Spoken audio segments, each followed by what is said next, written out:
வணக்க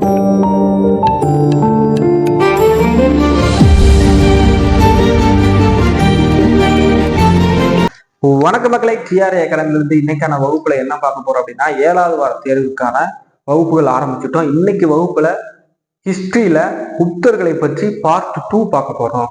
ஆல்ரெடி குப்தர்களை பற்றி part 1 video போட்டிருப்போம். அதுல 6ஆம் வகுப்பில் இருக்கக்கூடிய குப்தர்களை பற்றி தெளிவாக ஸ்டோரி போர்டு வடிவிலும் புத்தகத்தில் இருக்கக்கூடிய லைன் பை லைனா நடத்திருப்போம். இன்னைக்கு 11ஆம் வகுப்புல 7வது பாடமாக இருக்கக்கூடிய குப்தர்களை பற்றி கம்ப்ளீட்டா பார்க்க போறோம். இதுவுமே வரி வரியாக நடத்த போறோம். ஸோ அந்த வீடியோ நீங்க பார்க்கலாம், பார்த்துட்டு வந்துருங்க. ஏன்னா அந்த ஸ்டோரி போர்டு இருக்கும், அதை வச்சு நீங்க இதை எளிமையாக புரிஞ்சுக்கலாம். ஸோ வீடியோ ஸ்கிப் பண்ணாம பாருங்க, ஒவ்வொரு வரியும் நடத்த போறோம். ஸோ இதை நீங்க பார்த்தால் மட்டுமே போதுமானது, குப்தர்கள் 11th ஸ்டாண்டர்ட் முடிச்சிடலாம். ஸோ வீடியோ ஸ்கிப் பண்ண பாருங்க, வாங்க வீடியோக்குள்ள போகலாம். வகுப்புல 7வது பாடமாக குப்தர்களை பற்றி ஒரு பாடம் கொடுத்துருக்காங்க. நம்ம ஆல்ரெடி குப்தர்களை பற்றி 6ஆம் வகுப்புல இருக்கக்கூடிய பாடத்தை ஸ்டோரி போர்டுலையும் புத்தகத்தில் இருக்கக்கூடிய ஒவ்வொன்றையும் லைன் பை லைன் நடத்திருப்போம். இது 11ஆம் வகுப்புல இருக்குது. அதுலேயே நம்ம கதையா சொல்லியிருப்போம். அதுல இல்லாத விஷயங்களை இதுல நம்ம பார்க்கலாம். ஃபர்ஸ்ட் இதுல என்ன சொல்றாங்க அப்படின்னா, ஆல்ரெடி நம்மளுக்கு தெரிஞ்ச மாதிரி ஜஸ்ட் ஒரு ரிவிஷன் பண்ணலாம். குப்தர்களுடைய ஆட்சி காலமானது 300 முதல் 700 வரை இடைப்பட்ட ஒரு காலகட்டங்கள்ல பல சாம்ராஜ்யங்கள் உருவாச்சு, பல அரசுகள் உருவாச்சு, தோன்றியவாறும் அழிந்தவாறுமே இருந்துச்சு. அதற்கு இடையில ரொம்ப நிலையாக இருந்த ஒரு அரசு தான் குப்த பேரரசு. 200ல இருந்து 300 வரை அதான் சொல்றாங்க. பல அரசுகள் தோன்றியவாறும் வீழ்ந்தவாறும் இருந்தன. குப்த பேரரசு ஒரு பெரும் சக்தியாக உருவாகி துணைக்கண்டத்தின் பெரிய பகுதிகளை அரசியல் ரீதியாக ஒருங்கிணைத்தது. மத்தியில் ஒரு வலுவான அரசாக வலுப்பெற்றதால் பல அரசர்கள் அதன் ஆதிக்கத்தின் கீழ் இருந்தனர். அதைத்தான் சொல்றாங்க. ஒரு நிர்வாகம் வேரூன்றி தொடங்கியது. செயல்திறன்மிக்க வணிக குழு முறை, கடல் கடந்த வணிகம் ஆகியவற்றுடன் அதன் பொருளாதாரம் எழுச்சி கண்டுச்சு. இக்காலகட்டத்தில் சமஸ்கிருதத்தில் பல பெரிய படைப்புகள் தோன்றின. நுண்கலை, சிற்ப, கட்டிடக்கலை ஆகிய உண்பாடுகள் முதிர்ச்சி அடைந்துச்சு. ஸோ வேற இதுல என்னென்ன சொல்றாங்க அப்படின்னா, கல்வி, அறிவியல் இதெல்லாம் இருக்கு. ஸோ குப்தர்கள் காலத்தை நம்ம ஆல்ரெடி சொன்ன மாதிரி பொற்காலம் என்று சொல்லுவாங்க. ஏன் அப்படின்னா, அந்த காலகட்டங்களில் உலகத்திலோ சிற்பமோ இலக்கியங்களோ ரொம்ப வளர்ச்சி பெற்றதுனால அது பொற்காலம் என்று சொல்றாங்க. எனினும் விவசாயிகள் ரொம்ப கடுமையாக பஞ்சத்திற்கு ஆளாக்கப்பட்டார்கள். நிறைய வரி வசூல் செஞ்சிருப்பாங்க. இலக்கிய சான்றுகள் என்னென்ன அப்படின்னா, நாரதர், விஷ்ணு, பிரகஸ்பதி, கத்தியாரானா, ஸ்மிருதிகள், அரசருக்கு கூறுவது போன்று எழுதப்பட்டுள்ள காமந்தகரின் நீதிசாரம். நம்ம ஆல்ரெடி அங்க 6ஆம் வகுப்புல பார்த்திருப்போம். காமந்தகருடைய நீதிசாரம் பொருளாதாரங்கள், வருவாய் முறையை பற்றி ரொம்ப தெளிவாக சொல்லியிருக்கோம். வியாசகத்தருடைய தேவி சந்திரகுப்தம், முத்துராட்சம் ஆகியவை குப்தரின் எழுச்சிகளை பற்றி சொல்லுது. ஸோ வியாசகத்தருடைய தேவி சந்திரகுப்தமும் முத்துராட்சமும் ரெண்டும் குப்தர்களுடைய எழுச்சிகளை பற்றி சொல்லுது. புத்த சமண இலக்கியங்கள் இருந்துச்சு. காளிதாசருடைய படைப்புகளான பல நூல்கள். 2ஆம் சந்திரகுப்தர் காலத்தில் வருகை புரிந்தவர் யாரு? சீன பயணி. சமுத்திரகுப்தர் காலத்தில் வருகை புரிந்தவர் வசுபந்து. அடுத்து கல்வெட்டு சான்றுகள். கல்வெட்டுகளை பொறுத்த வரைக்கும் 2 கல்வெட்டு ரொம்ப முக்கியமானது. ஒன்று அலகாபாத் தூண் கல்வெட்டு சமுத்திரகுப்தருடையது, ஹரிசேனர் பொறுத்திருப்பார். அதே மாதிரி 2ஆம் சந்திரகுப்தருடைய மெக்ராலி இரும்பு தூண் கல்வெட்டு ரொம்ப முக்கியமான ஒன்று. அலகாபாத் தூண் கல்வெட்டு சமுத்திரகுப்தரின் ஆட்சி, அவரது ஆளுமை, சாதனைகள் ஆகியவற்றை குறித்து விளக்கிறது. இதனை பொறித்தவர் யார் அப்படின்னா ஹரிசேனர். அங்க வெறுமனாக பொறித்தவர் யாரை பற்றி சொல்லுதுன்னு மட்டும் சொல்லியிருப்பாங்க. இங்க கூடுதலாக அது எத்தனை வரியை உடையது. ஸோ அந்த கல்வெட்டு இருக்கு இல்லையா, அலகாபாத் தூண் கல்வெட்டு, சமுத்திரகுப்தருடைய கல்வெட்டு 33 வரிகளை உடையதுங்க. ஸோ எத்தனை வரிகள் உடையது? 33 வரிகளை உடையது. என்ன வடிவம்? நாகரி வடிவம். ஸோ நாகரி வடிவத்தில் இருக்கும். வடிவத்தில் சமஸ்கிருதத்தில் எழுதப்பட்டிருக்கும். 33 வரிகள், நாகரி வடிவம், சமஸ்கிருதத்தில் எழுதப்பட்டுள்ளது. நாணய ஆதாரங்கள் என்னென்ன அப்படின்னா, குப்தர்கள் வெளியிட்ட நாணயங்களில் உருவங்கள் பொறிக்கப்பட்டுள்ளது. இந்த தங்க நாணயங்கள் குப்த அரசர்களின் பட்டங்கள் குறித்தும் அவர்கள் சட்டத்தின் சடங்குகளை பற்றியும் சொல்லுது. நம்ம ஆல்ரெடி பார்த்திருப்போம் நாணயங்களை பற்றி. சரி, இப்ப குப்த வம்சம் எப்படி தோற்றம் பெறுது அதை பத்தி பார்க்கலாம். குப்த வம்சத்தின் தோற்றத்தை பத்தி ரொம்ப தெளிவான விஷயங்கள்லாம் இல்லை, மேலோட்டமாக இருக்கு. குப்த வம்சத்தை ஸ்ரீகுப்தர் நிறுவியிருப்பாரு. அதுக்கப்புறம் கடோத்கச்சன். அதற்கப்புறம் முதலாவது பேரரசராக முதலாம் சந்திரகுப்தர் வந்திருப்பாரு. அவர் என்ன பண்றாரு, குமாரதேவி என்று சொல்லக்கூடிய லிச்சாவி இளவரசியை மணந்து கொள்கிறார். ஸோ அந்த உயர் ஜாதியை வைத்துக் கொண்டு நாடு முழுவதும் பல பெண்கள் திருமணத்தின் மூலமாக தனது எல்லைகளை பரப்ப செய்கிறார். யாரு, முதலாம் சந்திரகுப்தர். ஸோ அதைத்தான் சொல்றாங்க, எழுச்சி காரணமாக இருக்கலாம் என்பதை காட்டுகிறது. லிச்சாவியா அப்படிங்கிறது என்ன அப்படின்னா, வடக்கு பீகார்ல இருக்கக்கூடிய பழமையான ஒரு கனச்சங்கம். அது கங்கைக்கும் நேபாள நதியும் தெராய், நான் அங்க சொல்லியிருப்பேன். ஸோ தெராய் அப்படின்ற இடம் 11th புக்ல டேட்டால இருக்கணும். அது என்ன இருக்கு பார்த்தீங்களா, தெராய்க்கு இடைப்பட்ட பகுதியாகும். சந்திரகுப்தரின் ஒப்பற்ற புதல்வர் யாரு அப்படின்னா சமுத்திரகுப்தர். ஸோ பிரியாகை அப்படிங்கிறது என்ன அப்படின்னு கேட்பாங்க, இன்றைய அலகாபாத். ஸோ பிரியாகை அப்படிங்கிறது இன்றைய அலகாபாத் தூண் கல்வெட்டின்படி அவர் பிரியாகைக்கு மேற்கே மதுரா வரையுள்ள செழிப்பான நிலங்களை முழுவதையும் கைப்பற்றினார். ஸோ மேற்கே மதுரா வரை இருக்கக்கூடிய விஷயங்களை எல்லாம் கைப்பற்றார். தலைநகர் காஞ்சி வரைக்கும் வெற்றிகரமாக படையெடுத்து செஞ்சிருப்பார். அங்க விஷ்ணு கோபானை தோற்கடித்திருப்பார். இதெல்லாம் பார்த்திருப்போம். சரி, இப்போ முதலாம் சந்திரகுப்தர் எப்படி பேரரசை உருவாக்குறார்? ஸோ அவருடைய ஆட்சி காலம் நம்மளுக்கு தெரியும், 240 இருந்து 280 வரை. அது ஸ்ரீகுப்தர். அதற்கப்புறம் வந்தவர் கடோத்கச்சர், 280 முதல் 319 வரை. ஸோ அதற்கப்புறம் ரெண்டு பேர்த்தையும் மகாராஜா என்று சொல்லியிருப்பாங்க, ரெண்டு பேர்த்தையும் கல்வெட்டுகள்ல. அதுக்கப்புறம் முதலாம் சந்திரகுப்தர் வர்றாரு, 319 இருந்து 335 வரை. இவர் குப்த பேரரசன் முதல் பேரரசர். இவர் என்ன சொல்றாங்க, மகாராஜா ஆதிராஜா என்று கூறுகிறார்கள். மற்றவர்களின் ஆவணங்களின் பற்றி இவர் பேரரசர் என்ற நிலை நம்மளுக்கு தெரியுது. இவர் ஆட்சி காலத்தில் கல்வெட்டோ நாணயமோ கிடையாது. அவ்வளவுதான் இவரை பத்தி சொல்றாங்க. ஸோ முதலாம் சந்திரகுப்தருடைய ஆட்சி காலத்தில் இலங்கையை சேர்ந்தவர் யார், அரசர் மேகவர்மன். ஸோ இதெல்லாம் நம்ம படிக்கிறப்ப அதையும் ரிவிஷன் பண்ணிக்கிட்டே போனோம். அடுத்து சமுத்திரகுப்தரை பத்தி தெரியணும். 335 முதல் 380 வரை இடைப்பட்ட காலங்கள்ல ஆட்சி செய்தவர் யாரு, சமுத்திரகுப்தர். இவர் அசோக தூண் ஒன்றில் பொறிக்கப்பட்டு இவர்களுடைய நீண்ட புகழரை அவர் மௌரிய பேரரசிலிருந்து வந்தவர் என்று தெரிகிறது. ஸோ இந்த கல்வெட்டு சமுத்திரகுப்தர் நாடு முழுவதும் படையெடுத்து சென்ற போது அவருக்கு அடிபணிந்த அரசர்களை பற்றி சொல்லுது. முக்கியமாக இவர் டில்லி மற்றும் மேற்கு உத்தரப்பிரதேசத்தில் 4 அரசர்களை வெற்றி பெற்றிருப்பார். ஸோ டெல்லி மற்றும் மேற்கு உத்தரப்பிரதேசத்துல 4 அரசர்களையும், தெற்கு மற்றும் கிழக்கு அரசர்களில் அடிபணிந்து கப்பம் கழுத கட்டாயப்படுத்திருப்பார். ஸோ கல்வெட்டில் குறிக்கப்பட்டுள்ள இடங்களை பார்க்கும்போது சமுத்திரகுப்தர் படையெடுத்து கிழக்கு கடற்கரையும் காஞ்சிபுரம் வரை சென்றிருப்பார். அங்க போய் பல்லவ மன்னன் விஷ்ணுகோபானை தோற்கடித்திருப்பார். கங்கை சமவெளி மேற்கு பகுதியில் 9 அரசர்களையும் படைபலத்தால் வென்றார். காட்டு ராஜாக்கள், அதாவது மத்திய மற்றும் தக்காணத்தினுடைய பழங்குடி தலைவர்கள் அசாம், வங்காளம் போன்ற கிழக்கு பகுதிகளில் அவர்கள் நேபாளம், பஞ்சாப் போன்ற சிற்றரசுகள் கப்பம் கட்ட கட்டாயப்படுத்தப்பட்டார். ஸோ மாவலர்கள், யூதர்களிடையே உள்ளிட்ட ராஜஸ்தான் உள்ள 9 குடியரசுகள் குப்தர்களின் ஏகாதிபத்தியத்தின் கீழ் ஏற்குமாறு கட்டாயப்படுத்தப்பட்டுச்சு. ஸோ அப்போ வடக்கு பகுதியில் 9ம், தெற்கு பகுதியில் 12 அரசர்களும், அந்த 9ல ராஜஸ்தான் இந்த பகுதியில் இருக்கக்கூடிய 9 பழங்குடியின மக்கள் கட்டாயப்படுத்தப்பட்டு தங்கள் கீழ் கொண்டு வந்திருந்தார். ஸோ இதெல்லாம் சொல்றாங்க. வேற வரலாற்றில் சமுத்திரகுப்தர் இந்திய நெப்போலியன் என்று அழைக்கப்படுகிறார். இவரை அழைத்தவர் யாரு அப்படின்னா V.A. ஸ்மித்து. ஸோ இது புத்தகத்துல இருக்காது, எழுதி வச்சுக்கோங்க.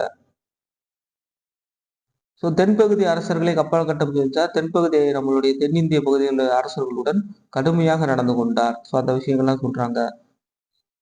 ஸோ இவர் ஜெயிச்சதுக்கு அப்புறம் என்ன பண்றாரு அப்படின்னா, மேற்கு இந்தியாவில் சாக அரசர்களை தோற்கடிக்க முடியவில்லை. ரொம்ப முக்கியமான ஒன்று, இவர் எல்லாத்தையும் போய் ஜெயிச்சிருப்பாரு, யாரும் ஒரே ஒரு ஆள் மட்டும் தோற்கடிக்கவே முடியாது அப்படின்னா சாக அரசர்கள், மேற்கு பகுதியில் இருந்த சாக அரசர்களை தோற்கடிக்க முடியாமல் இருந்திருப்பார். ஸோ நேரடி கங்கை சமவெளி வரையிலும் இருந்துள்ளது இவருடைய ஆட்சி. ராஜஸ்தான் பழங்குடியினரின் கப்பம் கட்டினர். ஆனாலும் பஞ்சாபின் சமுத்திரகுப்தரின் அதிகாரம் வெளியே இருந்துச்சு. ஸோ 2 பகுதியில சமுத்திரகுப்தர் வெளியே இருப்பார். ஒன்று சாகா அரசர்கள் பகுதிகளிலும், இன்னொன்று பஞ்சாப்லையும். ஸோ அந்த 2 பகுதிகள் மட்டும் இவருடைய அதிகாரத்திற்கு வெளியில் இருக்கும். ஸோ இவருடைய இந்த படையெடுப்புனால என்ன ஆகுது அப்படின்னா, ஸோ நிறைய இந்த படையெடுத்து போறதுனால இந்த எல்லைகள் எல்லாம் பலவீனம் அடைந்து இவர்கள் ஆட்சி காலத்திலே ஹூணர்கள் வருவதற்கு வழிவகை செய்யப்படுகிறது. இவர் ஹூணர்கள் யாரோட ஆட்சி காலத்துல வந்திருப்பாங்க, ஸ்கந்தகுப்தருடைய ஆட்சி காலத்துல அவர் தோற்கடிச்சிருப்பாங்க. ஹூணர்களுடைய உறவு பற்றி உறுதியாக தெரியவில்லை. ஆனால் இலங்கையை பொறுத்த வரைக்கும் நான் சொன்னேன் இல்லையா, மேகவர்மன் பரிசு அனுப்பியிருக்கார். அவர் காயாவில் ஒரு பௌத்த மடாலயம் கட்டுவதற்கு அனுமதி வாங்கியிருக்கிறார். யாரிடம்? சமுத்திரகுப்தரிடம். இவருடைய ஆட்சி காலம் 40 ஆண்டுகள் நீடித்தது. இது போன்ற படையெடுப்புகள் திட்டமிட்டு நடத்த அவருக்கு போதுமான கால அவகாசம் இருந்துச்சா. இவர் ரொம்ப முக்கியமான ஒரு மிகச்சிறந்த போர் தளபதியாக இருந்தார். அதை சொல்றாங்க. சமுத்திரகுப்தர் அறிஞர்களையும் ஹரிசேனர் போன்ற கவிஞர்களையும் ஆதரித்தார். இதன் மூலம் சமஸ்கிருத இலக்கியங்கள் வளர்ச்சி பெற்றன. அவர் வீணை வாசிப்பது போன்று இருக்கும். ஸோ அதனால கவிராஜா என்று அழைக்கப்படுறார். இவருடைய ஆட்சி காலத்துல வசுபந்து வந்திருப்பார். அதை சொல்றாங்க சீன பௌத்த துறவி. இரண்டாம் சந்திரகுப்தர் யாருன்னு தெரியும். இவர் யார் அப்படின்னா 335 இருந்து 415 வரை 440 ஆண்டுகள் ஆட்சி புரிந்திருப்பார். இவருடைய சகோதரர் யாரு அப்படின்னா ராமகுப்தர். ரொம்ப முக்கியமானது. இந்த ராமகுப்தருடைய 70 75 வரைக்கும் வாரிசு உரிமைக்காக ஆட்சிக்காக போராடி அதற்கு பிறகு விக்ரமாதித்யன் என்னும் பெயர்ல இரண்டாம் சந்திரகுப்தர் ஆட்சிக்கு வந்திருப்பார். ஸோ பாடாலிபுத்திரத்தை தலைநகராக கொண்டு ஆட்சி செஞ்சிருப்பார். இரண்டாம் சந்திரகுப்தர் தனது அரசின் எல்லைகளை திருமண உறவுகள் மூலம் விரிவுபடுத்துறார். எடுத்துக்காட்டுக்கு பாருங்க, இராணுவத்தின் முக்கியத்துவம் வாய்ந்த தக்கான பகுதி இருக்கு இல்லையா, அந்த பகுதியை ஆண்ட வாகடாகா இளவரசருக்கு தன் மகன் ராஜேஸ்வரி பிரபாவதியை அவருடைய மகள் பிரபாவதியை ரொம்ப முக்கியமான ஒரு இராணுவ பகுதி எது அப்படின்னா தக்கான பகுதி. அதை ஆண்ட வாடக இளவரசரிடம் தனது மகளை கட்டி கொடுத்துறார் பிரபாவதியை. இதன் மூலம் என்ன ஆகுது? திருமண உறவுகள் மூலம் தனது ஆட்சி எல்லைகளை பரப்ப செஞ்சுட்டே போறார். ஸோ அதே மாதிரி ரொம்ப முக்கியமான ஒன்று, அங்க சாகா அரசர்களை யாரு சமுத்திரகுப்தரால் தோற்கடிக்க முடிச்சிருக்காரு. ஆனா இவர் சாகா அரசர்களை தோற்கடித்திருப்பாரு. சாகா அரசர்களை இடையிறப்பின் மூலம் இரண்டாம் சந்திரகுப்தர் வென்றார். பாத்தீங்களா, ரொம்ப முக்கியமான ஒன்று. ஸோ இவர் மேற்கு பகுதி கிழக்கு பகுதி எல்லா பகுதியிலும் படையெடுத்துட்டு இருப்பார். தென்னிந்தியாவில் உள்ள அரசர்களுடன் மிகவும் நட்புறவுடன் நடந்து கொண்டிருப்பார். அதை சொல்றாங்க.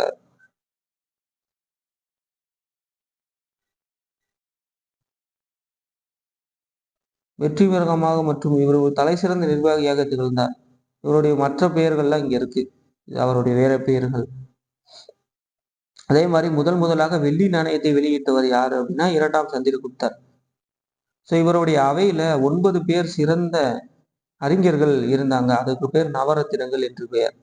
இவர்களில் மாபெரும் சமஸ்கிருத புலவரான காளிதாசர் மற்றும் ஹரிசேனர், அகராதியல் ஆசிரியர் அம்ரசிம்மர், மருத்துவர் தன்வந்திரி அடங்குவார். இதை பற்றி அட்டவணை 6ஆம் வகுப்புல தெளிவாக கொடுத்திருப்பாங்க. இவருடைய ஆட்சி காலத்திலாம் சீன பௌத்த துறவியான பாகியான் வந்திருப்பாரு. சீனாவிலிருந்து வந்தார்.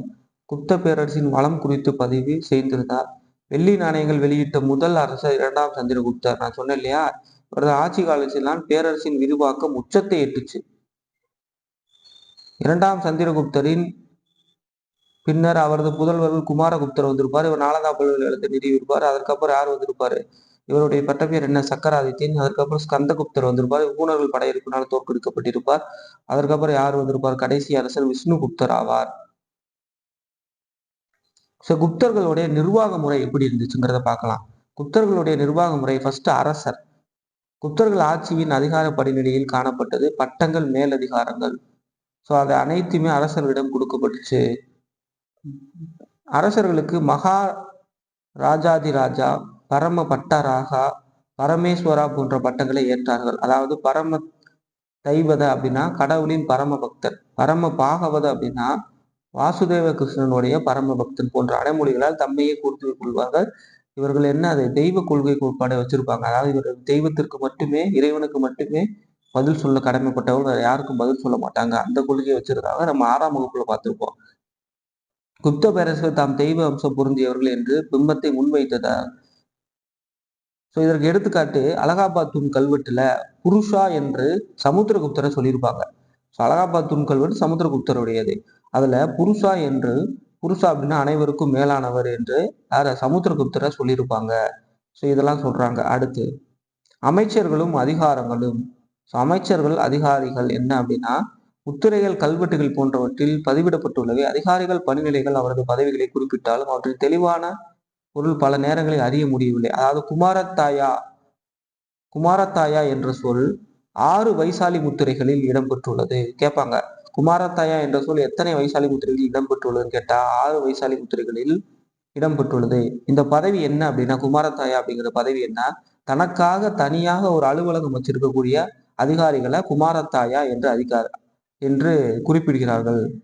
அடுத்து அமர்த்தாயா என்ற சொல் பல முத்திரைகளில் காணப்படுகிறது. குமார்த்தாயா என்பது அமர்த்தியாக்களின் மிக முக்கியமான பதவி. ஸோ அதாவது குமார்த்தியாயா அப்படின்னா என்ன?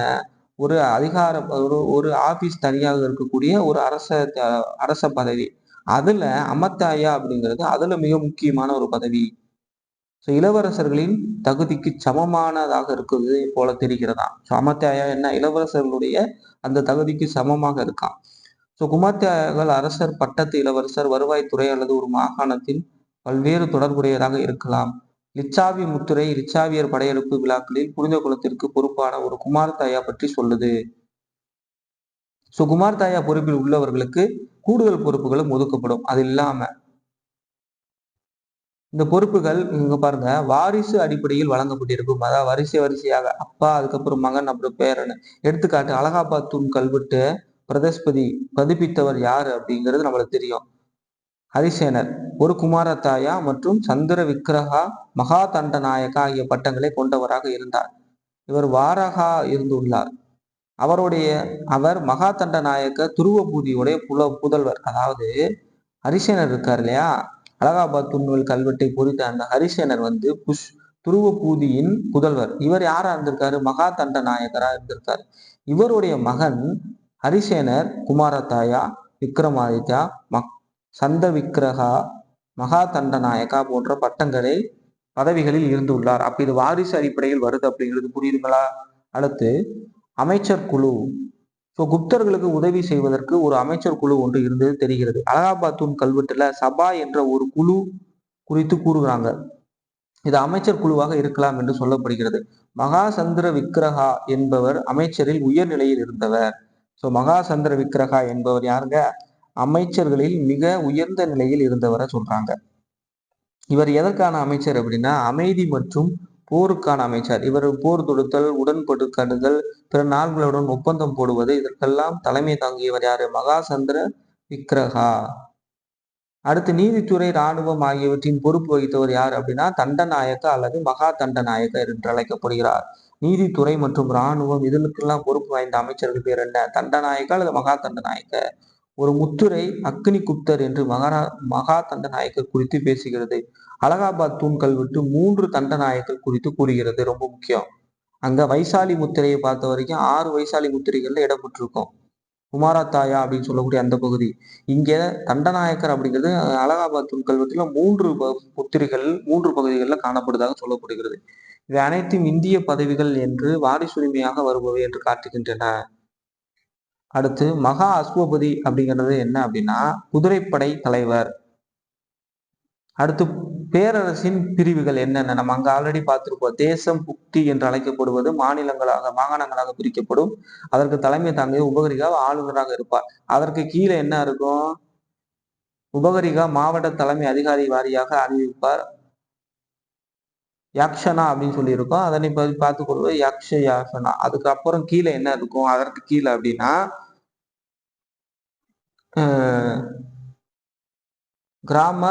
கிராமக்கா அப்படின்னு சொல்லி பார்த்திருப்போம் 6ஆம் வகுப்புல. இங்க என்ன சொல்றாங்கன்னு பாருங்க. தேசம் புக்தி எனப்படும் மாநிலங்களாக பிரிக்கப்படுகிறது. உபகரிகா என்ற ஆளுநர் இவற்றை நிர்வாகம் செய்கிறார். உபகரிகா நேரடியாக அரசால் நிரூபிக்கப்படுகிறார். அடுத்து பாருங்க, உபகரிகா நிர்வாக அதிகாரத்தோடு யானை, குதிரை, வீரர்கள், இராணுவ கதிர்களை கையில், அதாவது உபகரிகாவுக்கு யானை, படைகள் கொஞ்சம் கையில கொடுத்துருப்பாங்களாம். தாமோந்தர்பூர் செப்பேடு ரொம்ப முக்கியம். 3 உபகரிகாக்கள் மகாராஜா என்ற பட்டம் இருந்ததாக குறிப்பிடுவதன் மூலம் நிர்வாகத்தில் இவர்களுக்கு உயர்நிலை என்பது தெரிகிறது. குப்த ஆண்டு 1965 தேதியிடப்பட்ட குப்தர் ஏராந்தூன் கல்வெட்டு கிளாந்தி நர்மதை நதிகளுக்கு இடையே ஆட்சி செய்த கோபாலா மற்றும் மகாராஜா சுரஸ்மிந்திரா என்ற குறிப்பிடுகிறது. இதற்கு அப்புறம் மாநிலங்கள் விஷயபதி என்ற அதிகாரியின் கீழே பிரிக்கப்பட்டுச்சு. இதை யார் நியமிப்பா அப்படின்னா மாநில ஆளுநர்கள், அதாவது உபகரிகா அவங்க நியமிப்பாங்க. சில சமயங்களில் அரசே நேரடியாக விஷயபதிகளை நியமித்தன.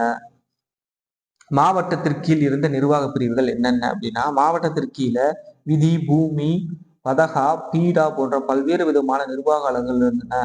ஆயுக்தா, விதி மகாதாரா எனப்படும் அதிகாரங்கள் குறித்து குறிப்புகள் காணப்படுகின்றன. கிராம மட்டத்தில் கிராமாகியா, கிராம அத்தியாஷா போன்ற அதிகாரிகள் இருந்ததாக சொல்றாங்க. நம்ம ஆல்ரெடி அங்கேயே பார்த்துதான். ஸோ இதுவுமே குப்தர்களுடைய தாமந்தர்பூர் செப்பேடு. ஸோ அப்ப அரசுடைய பதவிகளை பற்றி சொல்வது எதுங்க? தாமந்தர்பூர் செப்பேடு.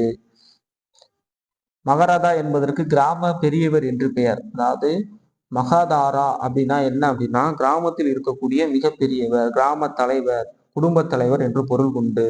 இரண்டாம் சந்திரகுப்தர் காலத்துல சாஞ்சி கல்வெட்டு பஞ்சமடலி பத்தி கூறுகிறது. இது ஒரு குழு நிர்வாகம். பஞ்சமடலி அப்படிங்கிறது என்ன அப்படின்னா ஒரு குழு நிர்வாகம்.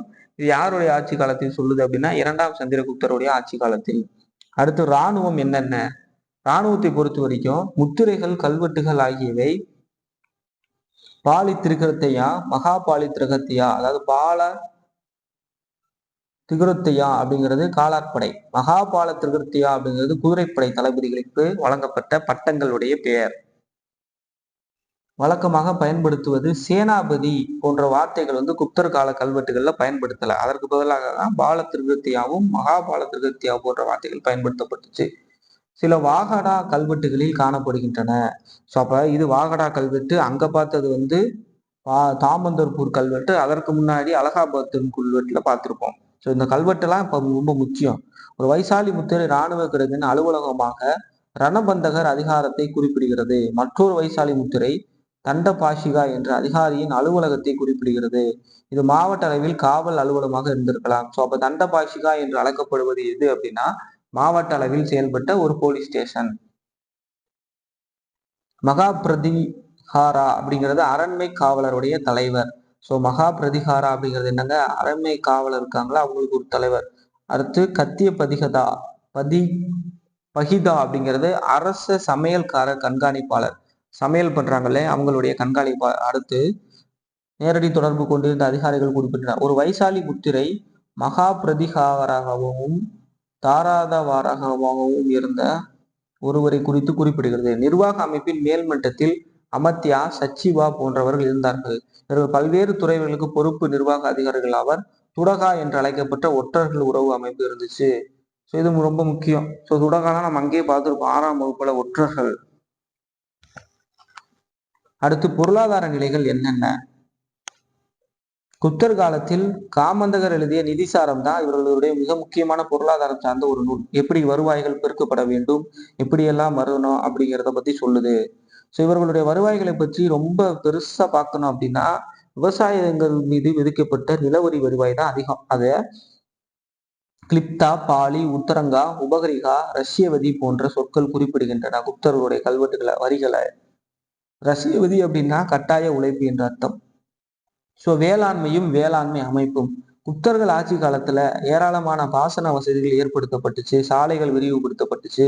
அரசு தனிநபர் நீங்களாக பிராமணர், புத்த, சமண சமங்களுக்கு தானமாக வழங்கப்பட்ட தரிசு நிலங்கள் வேளாண்மை கொடுத்தாங்க. விவசாயிகள் தமது பயிர்களை முறையாக வளர்ப்பதற்கு, பாதுகாப்பதற்கு அறிவுறுத்தப்பட்டார்கள். ஸோ பயிர்களை நாசம் செய்வோருக்கு தண்டனை வழங்கப்பட்டுச்சு. பயிர்களை சுற்றி வேலி அமைச்சாங்க. குப்தர் காலத்தில் எது ரொம்ப முக்கியம் அப்படின்னா நெல், கோதுமை, பார்லி, கடலை, தானியம், பயிறு, கரும்பு, எண்ணெய் வித்துகள் ஆகிய பயிரிடப்பட்டன. காளிதாசன் மூலம் தென்பகுதியானது. மிளகு ஏலம் ரொம்ப முக்கியம். மிளகு ஏலத்தை அறிமுகப்படுத்தியவர் காளிதாசன் தென்பகுதியிலிருந்து. அதே மாதிரி பல மரங்கள் வளர்ப்பது குறித்து வராக மிகிரர் சொல்றார். அடுத்து பாராக்பூர் செப்பேடு அரசர் தான் நிலத்தின் ஒரே உரிமையாளர் என்று காட்டுகிறது. ஸோ எந்த செப்பேடு அரசர் தான் நிலத்தின் ஒரே உரிமையாளர் என்று காட்டுகிறது என்று கேட்டால் பாராக்பூர் செப்பேடு.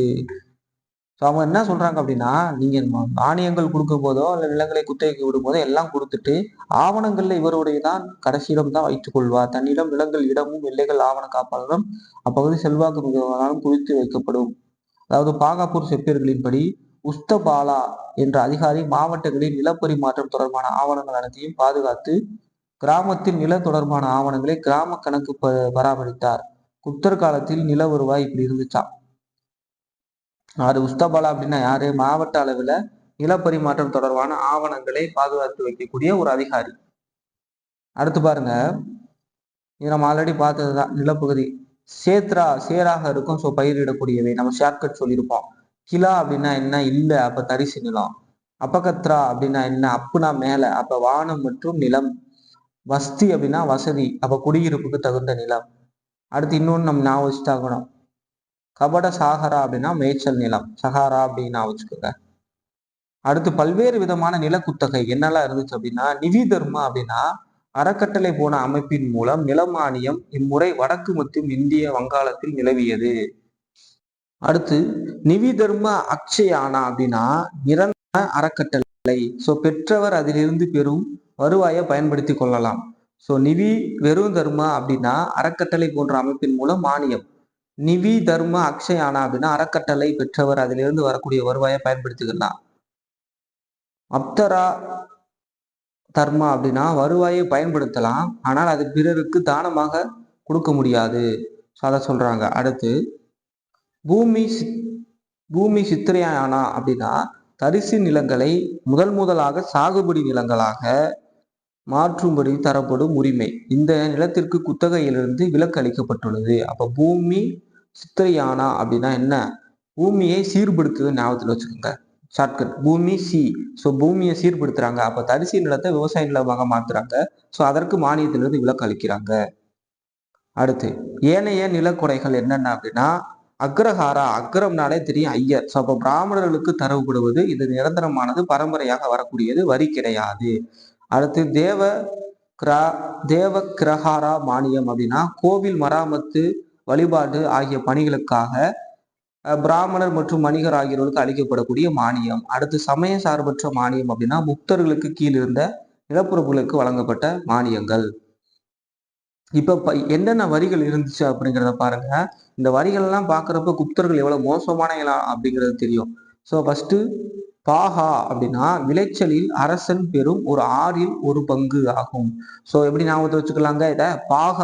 பாகம்னா என்ன? ஏதாவது ஒண்ணுல ஒரு பாகம். அப்ப விளைச்சல்ல 1/6 அரசர்களுக்கு கொடுத்தது. அடுத்து போகா அப்படின்னா அரசு கிராம அவ்வப்போது வழங்க வேண்டிய பழங்கள், விறகு, பூக்கள் போன்றவை. அப்ப போகா அப்படின்னா என்ன? போகா அப்படிங்கிறது தரக்கூடியது ஞாபகத்தை வச்சுக்கோங்க. அப்பப்ப போகம். ஸோ போகம்னா விளைச்சல் அப்படின்னு சொல்லி தமிழ்ல ஒரு அர்த்தம் இருக்கு. ஸோ அப்ப போகா அப்படிங்கிறத அப்ப அவ்வப்போது நம்ம பழங்கள், காய்கறிகள், விறகு, பூக்கள் அரசர் கிராமங்களுக்கு தரணும். ஸோ அதை சொல்றாங்க. அடுத்து கரா அப்படின்னா கிராமத்தினர் மீது குறிப்பிட்ட கால இடைவெளியில் விதிக்கப்படும் ஒரு வரி. இது வருட. ஸோ கரா அப்படிங்கிறது என்ன? கரரா இருக்காங்க ஞாபகத்தில் வச்சுக்கோங்க. கிராமத்தின் மீது அவ்வப்போது விதிக்கக்கூடிய ஒரு வரி.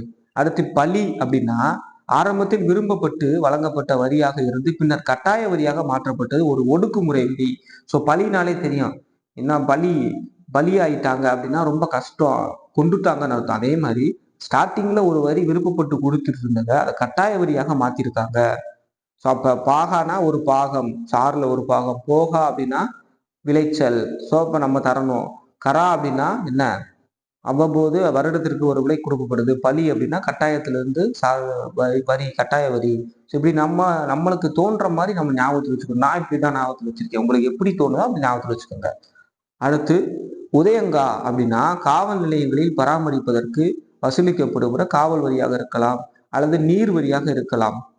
எனினும் இது ஒரு கூடுதல் வரி, அதாவது காவல் வரியாகவோ அல்லது கூடுதல் வரியாகவோ இருக்கலாம் சொல்றாங்க. அடுத்து உபகரிகா அப்படின்னா இதுவும் ஒரு கூடுதல் வரி. உபகரிகா அப்படின்னா உபரி அப்படின்னா என்னங்க? உபரி பாருங்க, உபரி அப்படின்னா என்ன? தேவைக்கு அதிகமாக வாங்கக்கூடியது அனைத்துமே உபரி தான். ஸோ அதே மாதிரி இது ஒரு கூடுதல் வரி. ஸோ அதற்கு எதற்காக வசூலிக்கப்பட்டது அப்படிங்கிறது இன்னைக்கு வரைக்குமே அதுக்கு தெரியல. ஸோ அப்ப உபகரிகா அப்படின்றது ஒரு கூடுதல் வரி, எதற்காக வசூலிக்கப்பட்டதுன்னே தெரியல. அடுத்து ஹிரண்யா அப்படின்னா தங்க நாணயங்கள் மீது விதிக்கப்பட்ட ஒரு வரிங்க. ஹிரண்யா அப்படின்றது தங்க நாணயங்கள் மீது விதிக்கப்பட்ட ஒரு வரி. அடுத்து வாத பூதா அப்படின்னா காற்று ஆவிகளுக்காக வாதம் அப்படின்னு சொல்லக்கூடிய காற்று. பூதம் அப்படிங்கிறது பேய். ஸோ காற்று ஆவிகளுக்கு செய்ய வேண்டிய சடங்குகளுக்காக விதிக்கப்பட்ட வரிகள். அடுத்து ஹலிவகரா அப்படிங்கிறது கலப்பை வைத்திருக்கும் ஒவ்வொரு உழவர்களும் கட்ட வேண்டிய வரி. என்னங்க? ஹலிவகரா அப்படிங்கிறது. சுல்கா அப்படிங்கிறது வர்த்தகர்கள் நகரத்திற்கோ துறைமுகத்திற்கோ கொண்டு வரக்கூடிய இது சுங்கவரிங்க, டாக்ஸ் வரி, அதாவது சுங்கவரி. அடுத்து கிளிப்டா உபகிளிப்டா அப்படின்னா நிலத்தின் போது விதிக்கப்படும் விற்பனை வரி. நிலத்தின் போது விற்கப்படுகின்ற விற்பனை வரிகள். சரி, பாசனங்கள்லாம் என்ன இருந்துச்சு அப்படின்னா, மிக தொன்மையான காலங்களிலே குப்தர்கள் வந்து நீர்ப்பாசனத்தை ரொம்ப செழுமையாக பயன்படுத்தினார்கள் என்பதற்கு எடுத்துக்காட்டாக நரஸ்மிருதி என்னும் நூலில் வயல்களை வெள்ளங்களில் இருந்து பாதுகாப்பதற்கு பந்தியா பாசன வெள்ளங்களிலிருந்து பாதுகாப்பதற்கு பந்தியா பாசனத்திற்கு உதவிய காரா போன்ற இருவகை அணைகள் குறிப்பிடப்பட்டுள்ளது. எங்க எந்த நூல்ல? நரஸ்மிருதி அப்படின்னு சொல்லக்கூடிய அந்த நூல்ல பந்தியா காரா அப்படின்னு சொல்லக்கூடிய இரு அணைகள் குறிப்பிட்டிருக்காங்க. தண்ணீர் தேங்குவதை தடுக்க ஜல நிர்மகா என்ற வடிகால் இருந்ததாக அமரசிம்மர் குறிப்பிடுகிறார். ஜலம் அப்படின்னா என்ன? நீர். நிர்மகா நிற்காமல் இருக்க அப்படின்னு ஞாபகத்தில் வச்சுக்கோங்க. அப்ப தண்ணீர் தேங்குவதை தடுக்காமல் இருக்க அமரசிம்மர் குறிப்பிடுகிறார். நதிகளிலிருந்து மட்டுமல்லாமல் ஏரிகளிலிருந்தும் குளங்களிலிருந்தும் வாய்க்கால்கள் வெட்டப்பட்டன. குஜராத்தின் கிர்னார் மலையின் அடிவாரத்தில் இருந்த சுதர்சனா ஏரி மிகவும் புகழ்பெற்றது. ரொம்ப முக்கியம். சுதர்சனா ஏரி எங்க இருந்துச்சு? குஜராத்தில் கிர்னார் மலை அடிவாரத்துல. சரி, விவசாயிகளின் நிலைகள். விவசாயம் நிலைகள் பொறுத்த வரைக்கும் சாதி பிரிவினைக்கு மூலமாக உரிமைகள் மற்றவர் பெறாமல் இருந்துச்சு. மானியங்கள் வழங்கப்பட்டுச்சு. கொத்தடிமைகளாக இருந்தார்கள். ரொம்ப கடுமையான முறையில் அவர்கள் ஒடுக்கப்பட்டார்கள். அதுதான் இருக்கு. அடுத்து சுரங்கமும் உலோகவியலும். குப்தர் காலத்துல சுரங்க தொழிலும் உலோக தொழிலும் ரொம்ப செழிப்புற்று இருந்துச்சு. அதை பற்றி அமரசிம்மரும் வராகவரும் காளிதாசர் ஆகியோர் அடிக்கடி குறிப்பிடுவது காலகட்டத்தில் பீகாரில் இருந்த இரும்பு படிவங்கள் ராஜஸ்தானில் செம்பு படிவுகள். ஸோ பீகார்ல இரும்பும் ராஜஸ்தான்ல செம்பு இருந்ததாக சொல்லப்படுகிறது. அதற்கு நிறைய வீட்டுக்கு தேவையான பொருட்கள், அன்றாட வாழ்க்கைக்கு தேவையான பொருட்கள் எல்லாம் பயன்படுத்தியிருக்காங்க. ஸோ இதை தவிர வேற இரண்டாம் சந்திரகுப்தருடன் அடையாளம் காணப்படுகிறது. இந்த இரும்பு தூண் கல்வெட்டு நம்ம ஆல்ரெடி பார்த்திருப்போம். இது ரொம்ப முக்கியமானது என்ன அப்படின்னா, தில்லியில் குதுபு மினாரில் இருக்கக்கூடிய மெக்ராலி இரும்பு தூண் கல்வெட்டு இரண்டாம் சந்திரகுப்தருடைய ஆட்சி காலத்துல நிறுவப்பட்டுச்சு. இது இன்று வரை துருபிடிக்காமல் இருக்கு. இது குப்தர்களுடைய உலக தொழில்நுட்பத்திற்கு மிகச்சிறந்த ஒரு எடுத்துக்காட்டாக இருக்கு.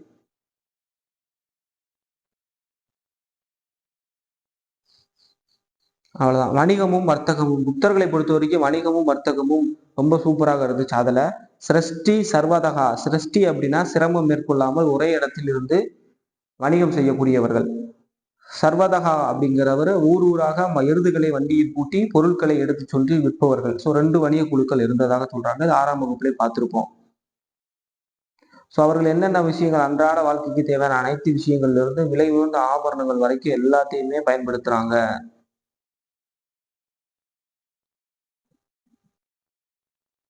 அடுத்து நாரஸ்மிருதி, பிரகஸ்பதி ஸ்மிருதி ஆகிய வணிக குழுக்களின் அமைப்பு செயல்பாடு குறித்து விவரிக்கின்றன. எது எது? நாரத ஸ்மிருதி, பிரகஸ்பதி ஸ்மிருதி ஆகியவை. ஒரு குழுவில் குழு தலைவர் 2, 3 அல்லது 5 நிர்வாக அதிகாரிகள் இருந்ததாக இவை குறிப்பிடுகிறது. ஒரு குழு தலைவரும் 2, 3 அல்லது 5 நிர்வாக தலைவர்கள் இருந்ததாக குறிப்பிடுகிறது. குழு சட்டங்கள் எழுத்துப்பூர்வமான ஆவணங்களில் எழுதப்பட்டிருக்க வேண்டும். ஸோ இதெல்லாம் அது சொல்லுது. எது? நாரஸ்மிருதியும் பிரகஸ்பதி ஸ்மிருதியும். ஸோ இவர்கள் போருக்கு வழியில பயணிகளுக்காக தங்கும் இடங்கள், விடுதிகள், சத்திரங்கள், கோயில், தோட்டங்கள், மட்பாண்டங்கள் தரும் புடவை விலைகள் எல்லாத்தையுமே பண்ணியிருக்காங்க. ஸோ அது மட்டும் இல்லாமல் கந்து வெட்டிக்கு அதிக கடன் கொடுக்கப்பட்ட அந்த சூழ்நிலையும் அந்த டயத்துல இருந்திருக்கு. ஸோ இதனால என்ன ஆகுது? அவர்கள் நிலங்களை விற்க வேண்டும், கடனாளிகளாக கொத்தடிமையாக மாற்றப்படுகிறார்கள். இதெல்லாம் சொல்றாங்க.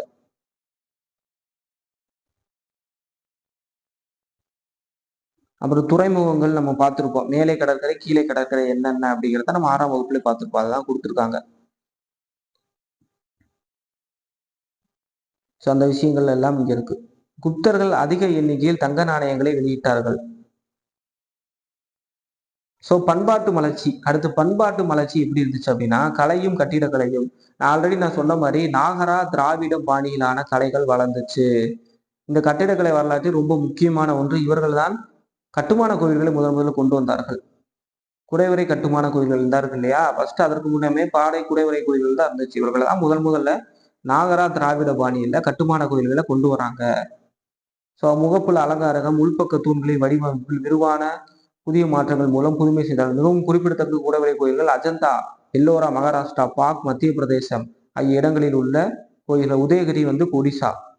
கட்டுமான கோவில்கள் பின்வரும் அம்சங்கள் காணப்படுகின்றன. தட்டையான கூரை, சதுரமான கோவில்கள், விமானத்துடன் கூடிய தட்டையான கூரை, சதுர கோயில், வளைகோலுடைய கோபுரங்கள், செவ்வக வடிவிலான வட்ட வடிவிலான கோவில்கள். அடுத்து ஸ்தூபிகள் அப்படின்னா என்ன அப்படின்னா ஏராளமான எண்ணிக்கையில் கட்டப்பட்டுச்சு. இவை சமத் அப்படின்னு சொல்லக்கூடிய உத்தரப்பிரதேசம், ரத்னகிரி அப்படிங்கிறது ஒரிசா, மீர்னாப்பூர் சிந்து ஆகிய இடங்கள்ல காணப்படுகிறது. சிற்பங்கள், கல் சிற்பங்கள். சிற்பங்கள் மற்றும் கல் சிற்பங்கள் நிறைய இருக்கு. புத்தர் சிலை நுழைவாயில் இருக்கு. எங்க உதயகிரியுடைய நுழைவாயில்ல இருக்கக்கூடிய வாராகி சிலை. உலோக சிற்பங்களுக்கு 2 எடுத்துக்காட்டுகள் இருக்கு. நம்ம 6ஆம் வகுப்புல படித்திருப்போம். 18 அடி உயரம் உள்ள சிலை நாலந்தா பல்கலைக்கழகத்துல இருக்கும். அது எந்த செப்பு சிலை. அடுத்து 7.5 அடி உயரம் உள்ள சுல்தான் கட்சியில் இருக்கக்கூடிய இரும்பு சிலை இருக்கும். இது 2மே உலக சிற்பங்களுக்கு எடுத்துக்காட்டு. அடுத்து ஓவியங்களை பொதுவாக குப்தர்கள் காலத்தில் சிறந்ததாக விளங்கியச்சு. எங்கெங்க அஜந்தா, பாக், பாதாமி ஆகிய இடங்கள்ல. ஸோ உலகத்துல பிரஸ்கோ அப்படின்னு சொல்லக்கூடிய ஒரு ஓவிய முறை இருக்கு. இது என்ன அப்படின்னா ஈரம் காய்வதற்கு முன்பாக வரையக்கூடிய ஒரு ஓவியம் தான் பிரஸ்கோ. ஆனால் புத்தர்கள் பிரஸ்கோ ஓவிய முறையை பயன்பற்றவில்லையே அப்படின்னா அவர்கள் நிலம், அதாவது சுவர் காஞ்சதுக்கு அப்புறம் அதற்கு அப்புறம் தான் ஓவியங்களை வரைய பயன்படுத்தியிருக்கார்கள் அதை சொல்றாங்க. சுடுமண் சிற்பங்களும் மட்பாண்ட கலைகளும் ரொம்ப சிறப்பாகத்தான் இருந்துச்சு. சிறு உருவங்கள் சார்ந்த மதங்கள், துர்க்கை, விஷ்ணு இந்த மாதிரியான ஆண் தெய்வங்கள், களிமண் உருவங்கள் நமக்கு கிடைத்துள்ளன. எங்கெங்க அப்படின்னா அச்சிசித்ரா, ராய்கர், ஹஸ்தினாபூர், பஜார் ஆகிய இடங்களில் கிடைத்துள்ள குப்தர் காலத்து மட்பாண்ட கலையின் சிறப்பு மிகுந்த எடுத்துக்காட்டு. காலகட்டம் சிவப்பு நிற மட்பாண்டங்கள், இதுவுமே சிவப்பு நிற மட்பாண்டங்கள். சிந்து சமவெளி நாடகமே சிவப்பு நிற மட்பாண்டம், கருப்பு வேலைப்பாடுகள். ஸோ இவர்களுடைய குப்தர் காலத்தில் சமஸ்கிருதம் தான் அலுவலக மொழியாக இருந்துச்சு. அவர்கள் அனைத்து கல்வெட்டும் பட்டயங்களும் அம்மொழியில் இருந்துச்சு. இவருடைய காலத்தில் தான் சமஸ்கிருதம் உச்ச நிலையை அடைஞ்சிருக்கும். சமஸ்கிருத இலக்கணங்கள் என்னென்ன அப்படிங்கிறத பார்க்கலாம். பாணினி எழுதிய அஷ்டதாயி, பதஞ்சலி எழுதிய மகாபாஷ்யம், இதெல்லாம் மனப்பாடம் பண்ணி தான் ஆகணும். குப்தர் காலத்தில் சமஸ்கிருத வளர்ச்சி பெற தெரிகிறது. அமரசிம்மரால் எழுதப்பட்ட அமரகோஷம், வங்காளத்தைச் சேர்ந்த சந்திரகோமியார் எழுதிய சந்திர வியாகரணம் ஆகிய நூல்கள். புராணங்களும் இதிகாசங்களும். இன்று நாம் அறிந்திருக்கும் வடிவில் புராணங்கள் காலத்தில் தான் இயற்றப்பட்டன. இவை பிராமணர்களால் பதிவு செய்யப்பட்ட தொன்ம கதைகளாக இருந்தன. உண்மையில் இவை தொடக்கத்தில் பிராமணர்களை உருவாக்கியச்சு. பிராமணர்கள் கைகளில் வந்ததும் இவை செவ்வியல் சமஸ்கிருதத்திற்கு மீண்டும் இயற்றப்பட்டன. இவற்றை இந்துக்களின் புனித பணுவர்களாக மாற்ற முயற்சிகள், இந்து பிரிவுகள், சடங்குகள், பழக்க வழக்கங்கள் என அனைத்து முறைகளிலும் சேர்க்கப்பட்டுச்சு. ஸோ இந்த விஷயங்கள்லாம் சொல்றாங்க. இவருடைய ஆட்சி காலத்துலதான் சைவம் மற்றும் வைணவம் சொல்லக்கூடிய இந்த இரு பிரிவுகள் வளர்ச்சி பெற்றிருக்கும். அடுத்து பௌத்த இலக்கியங்கள் என்ன அப்படிங்கிறத பார்க்கலாம். ஃபர்ஸ்ட் தொடக்கத்துல பௌத்த இலக்கியங்கள் எந்த மொழியில இருந்துச்சு அப்படின்னா பாலி மொழியில தான் இருந்துச்சு. அதுக்கப்புறம் என்ன பண்றாங்க, பாலி மொழியும் சமஸ்கிருத மொழியையும் சேர்த்து குப்தர்கள் ஒரு குறிப்பிட்ட எழுத்தாளர்களை உருவாக்குறாங்க. ஸோ ஆரிய தேவர், ஆரிய ஆசங்கர் எழுதியவர்கள் அந்த பௌத்த மதம் சார்ந்த நூல்களை எழுதியிருக்காங்க. வசுபந்துவால் இக்காலகட்டத்தில் எழுதப்பட்டுச்சு முழுமையான பௌத்த நூல். வசுபந்துவருடைய சீடர் யாரு அப்படின்னா திக் நாகரும். யாருங்க? திக் நாகரும். சமண இலக்கியங்கள் என்னென்ன அப்படிங்கிறது. சமண இலக்கியங்கள் முதல்ல எந்த மொழியில் எழுதினாங்கன்னா பிருகாதரா மொழியில தான் எழுதியிருப்பாங்க. அதுக்கப்புறம் சமணர்கள் சமஸ்கிருதம் எழுதப்பட்டுச்சு. குறுகிய காலத்தில் மதம் சார்ந்த பல அறிஞர்கள் உருவினார்கள் சமணத்துல. ஸோ அதுல ரொம்ப முக்கியமானது என்ன அப்படிங்கிறது, ராமாயணத்தை சமண மொழிகளில் எழுதியவர் யாருன்னு கேட்பாங்க. விமலா ரொம்ப முக்கியமான ஒரு ஒருவர். சமண ராமாயணத்தை எழுதியவர் யாரு அப்படின்னா விமலா. சித்தந்த தேசா திவாகரா சமணர்களுடைய தர்க்க சாஸ்திரத்திற்கு அடித்தளமிட்டார். இதெல்லாம் ரொம்ப முக்கியங்க. சமய சாரா இலக்கியங்கள். சமயம் சாராத இலக்கியங்கள் என்னென்ன அப்படின்னா சமுத்திரகுப்தருடைய கவிராஜா என்று புகழ் பெற்றவர் ஆவார். காளிதாசர், அமரசிம்மர், வியாசகர், தன்வந்திரி போன்ற நவரத்தின அவைகளை அலங்கரித்ததா பரவலாக நம்பப்படுகிறது. காளிதாஸ் இலக்கிய அழகை எழுதியவர். அவருடைய நூல்கள் என்னென்ன அப்படிங்கிறத பார்க்கலாம். காளிதாசருடைய நூல்கள் சகுந்தலம், மாளவி கான்மித்திரம், விக்ரமோவசியம் ஆகிய புகழ்பெற்ற நாடகங்கள். சூர்தகர் அப்படின்னா மிருக கடிகம். வியாசகத்தர் எழுதிய என்னென்ன நூல்கள் அப்படின்னா உத்தராட்சம், தேவி சந்திரகுப்தம். அதே சமயம் அதிக புகழ் பெறாத நாடக ஆசிரியர்கள், கவிஞர்களின் படைப்புகளும் இலக்கியங்களும் வெளிவந்துச்சு. இதெல்லாம் மனப்பாடம் பண்ணி தான் ஆகணுங்க. அடுத்து பிருகாத்ரா மொழி இலக்கியங்கள். பிருகாத்ரா மொழி நம்ம ஆல்ரெடி பார்த்ததுதான். அதுல பெருசா ஒண்ணுமே கிடையாது. பண்டல்கேன் பகுதியில் அர்த்த மகிதி வடிவமும் நவீன பீகார் பகுதியில் மகிதி வடிவமும் வழக்கத்தில் இருந்துச்சான். நாலந்தா பல்கலைக்கழகத்தை பத்தி பார்க்கலாம். மகா விராக மகாவிகிராகா என்ற பெயர் பெற்ற நாலந்தா பல்கலைக்கழகம் இந்திய பண்பாட்டுடைய ரொம்ப மதக பேரரசினால் பீகார் மடாலயம் ஆகும். ஒரு பௌத்த மடாலயம் பட்னாவிலிருந்து தென்மேற்கே 95 கிலோமீட்டர்ல இருந்து ஷெரீப் நகரத்திற்கு அருகே இருந்துச்சு. இது 5ஆம் நூற்றாண்டிலிருந்து 1200 வரை புகழ்பெற்று இருந்துச்சு. யுனெஸ்கோவுடைய உலக பாரம்பரிய தலமாக 1980 அங்கீகரிக்கப்பட்டுச்சு. ஸோ இங்க என்னென்ன இருக்கு அப்படின்னா, வேத கல்வி, பௌத்த சமயம் சார்ந்த கல்விகளும், அறிவியல், மருத்துவம் சார்ந்த நிறைய விஷயங்கள் கற்றுத்தராங்க. இங்க நாலந்தா பல்கலைக்கழகத்தை பொறுத்த வரைக்கும் குப்தர்களுடைய ஆட்சி காலத்துல குமாரகுப்தருடைய ஆட்சியின் போது செழிப்பாகவும், மீண்டும் ஹர்ஷருடைய ஆட்சி காலத்துல மீண்டும் செழிப்பாக இருந்ததாக சொல்லப்படுகிறது. இங்க பாத்தீங்க அப்படின்னா 9ஆம் நூற்றாண்டு வரை செழிப்பு பெற உதவிச்சு. அதுக்கப்புறம் என்ன ஆகுது, படிப்படியா சரிவு தொடங்குகிறது. இங்க நிறைய மாணவர்கள் வந்து தங்கி படிக்கிறதாக சொல்லப்படுகிறது. அதுல ஒருவர் தான் யுவான்ஸ்வாங் அப்படின்னு சொல்லக்கூடிய சீன பயணி. அவர் தங்கி படிக்கிறப்ப 10,000 மாணவர்கள் அந்த டயத்துல இங்கே தங்கி படித்ததாக சொல்லப்படுகிறது. இதற்கு அப்புறம் என்ன ஆகுது அப்படின்னா, மல்லுக் வம்சத்தை சேர்ந்த பக்தியா கில்ஜி என்பவர் 1200ல இதை வந்து அழித்து சூறையாடி இருப்பார். இதற்கப்புறம் மகாபரகம் சிறிது காலம் வேறு ஒரு பகுதியில் இருக்கக்கூடிய செயல்பட்டாலும் அதுக்கப்புறம் தொடர்ந்து கைவிடப்படுகிறது. இந்திய தொல்லியல் துறை இதனை ஆராய்ச்சி நடத்திச்சு. எப்ப இதற்கு ஆராய்ச்சி நடக்குது அப்படின்னா 1915ல 12 ஹெக்டேர் அளவுல இதுக்கு ஆராய்ச்சி அமைச்சு இதுல 11 மடாலயங்களும் 6 செங்கல் கோவில்களும் கட்டுமான கோவில்களும் இருந்ததாக சொல்லப்படுது. அதன் பின்னர் ஏராளமான சிற்பங்கள், நாணயங்கள், முத்திரை சிற்பங்கள் கண்டெடுக்கப்பட்டன. இவை அருகில் உள்ள நாலந்தா தொல்லியல் அருங்காட்சியகத்தில் வைக்கப்பட்டு உள்ளது. நாலந்தா இவ்வாறு ஒரு முக்கிய சுற்றுலா தலமாக உள்ளது. ஸோ நாலந்தா பல்கலைக்கழகத்தை பத்தி பார்த்துட்டோம். அடுத்து குப்தர் கால அறிவியல்கள் எப்படி இருந்துச்சு? கணிதம் மற்றும் வானவியல். ஆல்ரெடி சொன்ன மாதிரி பூஜ்ஜியத்தை முதலில் கண்டுபிடித்தவர் குப்தர்கள் மற்றும் தசம எண்களை உலகத்திற்கு அறிமுகம் செய்தார்கள். அது ரொம்ப முக்கியமானவர் ஆரியப்பட்டர். ஆரியப்பட்டர் எழுதிய சூரிய சித்தாந்தா என்னும் நூலில் ஆரியப்பட்டர் 6ஆம் நூற்றாண்டின் துவக்கத்திலேயே சூரிய கிரகணங்கள் உண்மையானவை, சந்திர கிரகணங்களை பற்றி ஆராய்ந்து பூமியோடைய சுற்றளவையும் பூமி தானே தன் அச்சில் சுழல்கிறது என்பதையும் முதல்ல சொன்னவர் யார் அப்படின்னா ஆரியப்பட்டர். சூரிய சித்தாந்தா அப்படின்னு சொல்லக்கூடிய நூல்ல. அடுத்து வராகமிரிரர் அப்படிங்கிறது பிருகத்தா சம்ஹிதா என்ற நூலில் வானியல், புவியியல், தாவரங்கள், இயற்கை வரலாறுகளை பற்றி சொல்கிறார். பஞ்ச சித்தாந்திகா, பிருகாத்தா, ஜாகத்தா ஆகிய இவரது மற்ற நூல்கள். பிரம்மகுப்தர் 6ஆம் நூற்றாண்டின் இறுதி 7ஆம் நூற்றாண்டின் துவக்கம் கணிதம் மற்றும் வானியலுக்காக முக்கிய நூலாக பிரம்மஸ்புத சித்தாந்தா, கண்டகாதாயகா ஆகிய நூல்களை எழுதியுள்ளார். யாரு? பிரம்மகுப்தர். இந்த நூல்கள்லாம் மனப்பாடம் பண்ணிக்கங்க. மருத்துவ அறிவியல். ஸோ மருத்துவத்தை பொறுத்த வரைக்கும் உலோகங்களை பயன்படுத்திருக்காங்க. பாரதசம், இரும்பு போன்றவை பிறரும் எழுதியிருப்பதை போன்ற காண முடிகிறது. அதுல தன்வந்திரி யாருன்னு தெரியும் நம்மளுக்கு, மருத்துவர். சுஸ்ருதர் அப்படின்னு சொல்லக்கூடியவர் யாரு? இது அறுவை சிகிச்சையை முதலில் அறிமுகப்படுத்தியவர். பாலக்காயா எழுதிய ஹஸ்த ஆயுர்வேதா என்ற நூல் விலங்குகளுக்கான மருத்துவ நூலாகும். ரொம்ப முக்கியம். ஸோ விலங்குகளுக்கான மருத்துவ நூலை எழுதியவர் யாருன்னு கேட்பாங்க. பாலக்காயா எழுதிய ஹஸ்த ஆயுர்வேதா. ஸோ குப்தர் காலத்தில் மருத்துவ அறிவியல் எந்த அளவிற்கு வளர்ந்திருந்தது நம்மளுக்கு தெரியுது. ஸோ குப்தர்களுடைய வீழ்ச்சியை பொறுத்த வரைக்கும் நம்ம ஆல்ரெடி பார்த்ததுதான். 1400 இருந்து 1050 வரை உள்நாட்டு கிளர்ச்சிகள், அதற்கப்புறம் வந்து ஹூணர்களுடைய படையெடுப்பு, அதன் மூலியமாக ஒவ்வொன்றாக வீழ்ச்சி அடைய ஆரம்பிக்குது.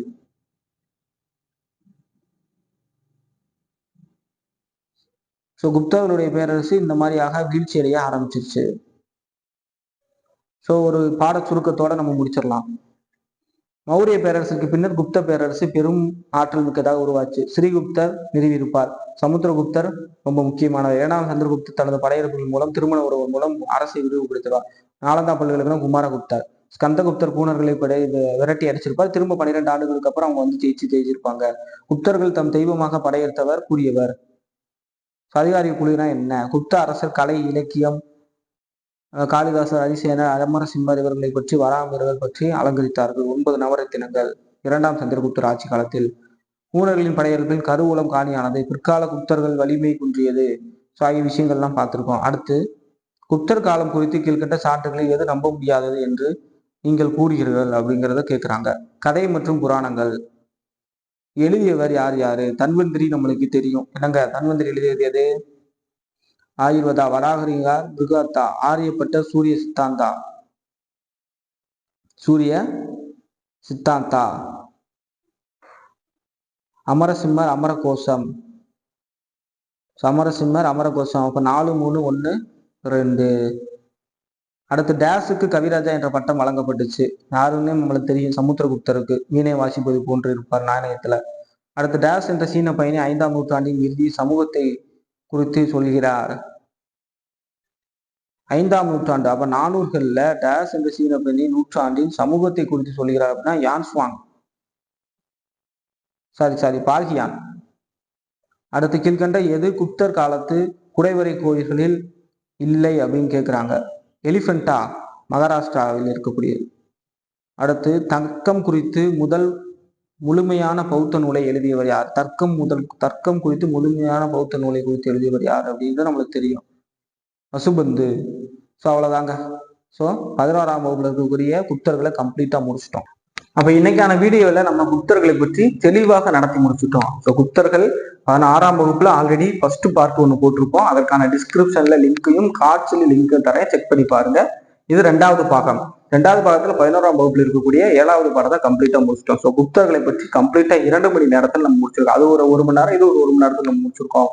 இதை தாண்டி குப்தர்கள் இருந்து வேற எங்கேயுமே கேள்வி வராதுங்க. ஸோ இதை நீங்க பார்த்தால் மட்டுமே போதுமானது. அதே மாதிரி 7வது வார தேர்விற்கான மற்ற வகுப்புகள் மேக்ஸ்ல டைம் அண்ட் ஒர்க், நேரம் மற்றும் வேலைக்கான வகுப்புகள் போட்டிருக்கோம்.